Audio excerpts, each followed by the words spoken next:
अश्वगंधा आखिरकार होता क्या है? इसके कौन-कौन से फायदे होते हैं? हमें कितनी मात्रा में अश्वगंधा लेना चाहिए? और क्या कोई अश्वगंधा का साइड इफेक्ट भी होता है? तो आज की वीडियो में हम ये सारी जानकारी अश्वगंधा के बारे में प्राप्त करेंगे। लेकिन अगर आप सभी चैनल पर नए हैं तो चैनल को सब्सक्राइब करना ना भूलें। तो चलिए हम अपनी वीडियो को स्टार्ट करते हैं। सबसे पहले जानते हैं अश्वगंधा आखिरकार होता क्या है?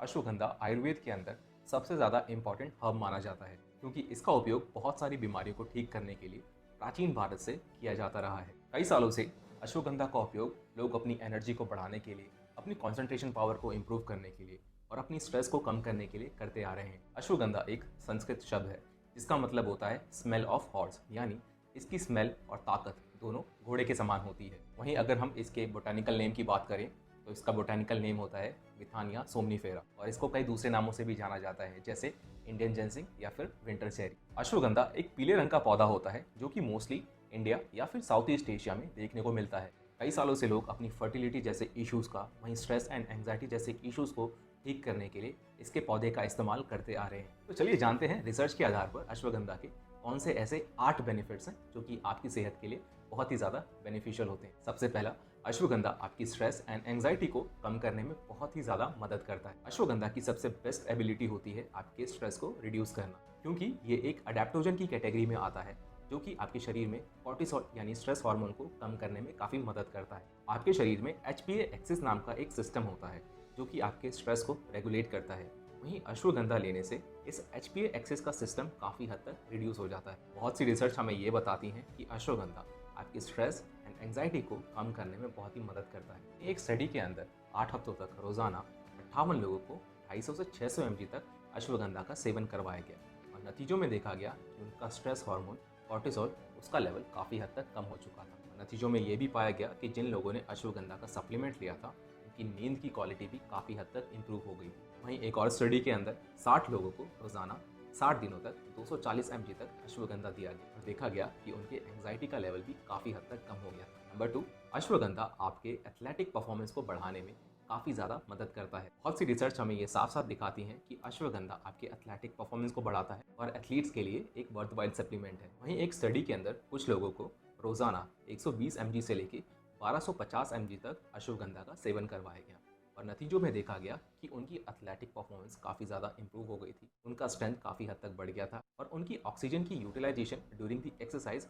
वो भी काफ़ी हद तक बढ़ गई थी। वहीं एक और एनालिसिस हमें ये बताती है कि अश्वगंधा लेने से अडल्ट वहीं हेल्दी इंडिविजुअल के अंदर उनका VO2 मैक्स का लेवल भी काफ़ी अच्छा इंप्रूव हो जाता है। जब भी कोई व्यक्ति एक्सरसाइज करता है तो उस दौरान मैक्सिमम अमाउंट ऑफ ऑक्सीजन को जो यूज़ करता है उसको हम VO2 मैक्स कहते हैं और ये आपकी हार्ट एंड लंग्स की फिटनेस को जानने का एक तरीका होता है। वहीं एक अच्छे लेवल का VO2 मैक्स होना एथलीट्स के लिए और नॉन एथलीट्स लोगों के लिए भी काफ़ी ज़रूरी होता है और वहीं लो लेवल का VO2 मैक्स आपकी हार्ट के लिए काफ़ी ज़्यादा नुकसानदायक होता है। 2015 में एक स्टडी करी गई थी और 8 हफ्तों तक कुछ मेल्स लोगों को रोजाना 600 mg तक अश्वगंधा दिया गया और साथ ही साथ उनको रेजिस्टेंस ट्रेनिंग भी करवाई गई।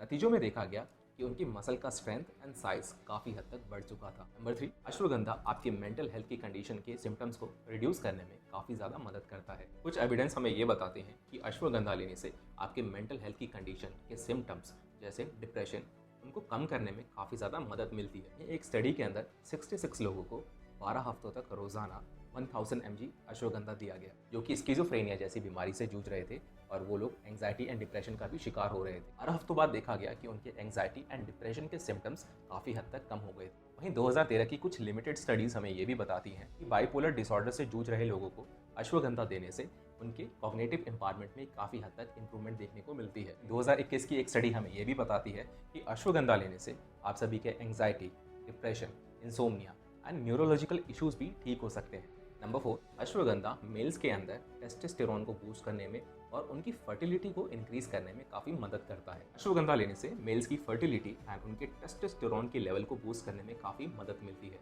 वहीं एक स्टडी के अंदर कुछ मेल्स को जिनकी उम्र 40 से 70 साल तक की थी उनको लगातार 8 हफ्तों तक अश्वगंधा का सेवन करवाया गया और नतीजों में देखा गया कि उनके टेस्टोस्टेरोन की प्रोडक्शन लगभग 18% तक बढ़ चुकी थी। वहीं कुछ स्टडीज़ हमें ये भी बताती हैं कि अश्वगंधा आपके low sperm count, sperm concentration, semen volume इन सबको भी बढ़ाने में काफ़ी हद तक मदद करता है और जिन लोगों में नॉर्मल स्पर्म काउंट भी है उन लोगों के अंदर भी ये उनके स्पर्म की कॉन्सेंट्रेशन और मोटिलिटी को बढ़ाने में काफ़ी मदद करता है। नंबर 5, अश्वगंधा आपके ब्लड शुगर लेवल को कम करने में मदद करता है। लिमिटेड स्टडीज़ हमें ये बताती हैं कि जो लोग डायबिटीज़ या फिर हाई ब्लड शुगर से जूझ रहे होते हैं उनके लिए अश्वगंधा बेनिफिशियल हो सकता है। 5 क्लिनिकल स्टडीज़ में ये साफ साफ देखने को मिलता है कि जो लोग डायबिटीज़ से जूझ रहे थे और अश्वगंधा लेना उन्होंने स्टार्ट कर दिया, उनका ब्लड शुगर लेवल काफ़ी हद तक रिड्यूस हो गया, उनका HbA1c यानी हीमोग्लोबिन A1c काफ़ी हद तक इंप्रूव हो गया था, insulin, blood lipid and oxidative stress markers ये भी काफ़ी हद तक रिड्यूस हो गए थे। ऐसा इसलिए हुआ क्योंकि अश्वगंधा के अंदर एक बहुत ही पावरफुल एंटी डायबिटिक एक्टिविटी करने वाला कंपाउंड पाया जाता है जिसको हम वीटाफेरिन बोलते हैं। नंबर 6, अश्वगंधा इन्फ्लामेशन को कम करने में मदद करता है। अश्वगंधा के अंदर बहुत से कंपाउंड्स होते हैं इंक्लूडिंग वीटाफेरिन जो कि आपके शरीर में जाके इन्फ्लामेशन को कम करने का काम करते हैं। 2021 की स्टडीज़ में हमें ये देखने को मिलता है कुछ लोग जो कि कोविड-19 से जूझ रहे थे उनको रोजाना 7 दिनों के लिए 0.5 ग्राम्स ऑफ अश्वगंधा दिया गया और उनके इन्फ्लामेटरी मार्कर्स जैसे CRP, IL-6, एंटी-NF अल्फा काफ़ी हद तक रिड्यूस हो गए थे। इसके साथ साथ उन्हें 1 ग्राम गिलोय घनबटी, 2 ग्राम स्वासरी रस और 0.5 ग्राम्स ऑफ तुलसी घनबटी भी दिया गया था। तो ये चीज़ हमें साफ साफ दर्शाती है कि अश्वगंधा आपकी बॉडी के अंदर इन्फ्लामेशन को कम करने का काम करती है। नंबर 7, अश्वगंधा आपके ब्रेन के फंक्शन को इम्प्रूव करता है इंक्लूडिंग योर मेमोरी। अश्वगंधा आपकी कॉग्निटिव फंक्शन के लिए काफ़ी ज़्यादा बेनिफिशियल हो सकता है। क्लिनिकल स्टडी के रिव्यू से हमें यह देखने को मिलता है कि अश्वगंधा कुछ सर्टेन पॉपुलेशन के अंदर उनकी कॉग्निटिव फंक्शन को इम्प्रूव करने के लिए काफ़ी ज़्यादा मदद करता है including older adults with mild cognitive empowerment and people with schizophrenia. Ashwagandha लेने से आपका एग्जीक्यूशन टाइम अच्छा होता है, अटेंशन बढ़ती है और रिएक्शन टाइम भी काफ़ी हद तक इम्प्रूव होता है। एक स्टडी के अंदर 50 लोगों को रोजाना 8 हफ्तों तक 600 mg अश्वगंधा दिया गया और नतीजों में देखा गया कि उनकी इमीडिएट एंड जनरल मेमोरी काफ़ी हद तक इंप्रूव हो गई थी, उनका अटेंशन स्पैन भी काफ़ी अच्छा इंप्रूव हो गया था, प्लस उनकी इन्फॉर्मेशन प्रोसेसिंग करने की स्पीड भी काफ़ी अच्छी इंप्रूव हो गई थी। इन सभी चीज़ों को देखते हुए रिसर्चर इस कंक्लूजन पे आए कि अश्वगंधा के अंदर मौजूद वीटाफेरिन नाम का जो कंपाउंड होता है वो आपके ब्रेन के फंक्शन के लिए, स्पेशली कॉग्निटिव फंक्शन के लिए काफ़ी अच्छा माना जाता है। Last but not the least, ashwagandha आपकी स्लीप को इम्प्रूव करने में काफ़ी ज़्यादा मदद करता है। हालांकि बहुत से लोग अश्वगंधा का सेवन अपनी रेस्टफुल स्लीप लेने के लिए करते हैं और एविडेंस भी हमें ये बताते हैं कि अश्वगंधा आपकी स्लीप यानी नींद की क्वालिटी के लिए भी काफ़ी अच्छा होता है। फॉर एग्जाम्पल, एक स्टडी के अंदर 50 लोगों को जिनकी एज 65 से 80 साल तक की थी उनको रोजाना 12 हफ्ते तक 600 mg अश्वगंधा का सेवन करवाया गया और नतीजों में देखा गया उनकी स्लीप की क्वालिटी काफ़ी अच्छी इंप्रूव हो गई थी, उनका मेंटल अलर्टनेस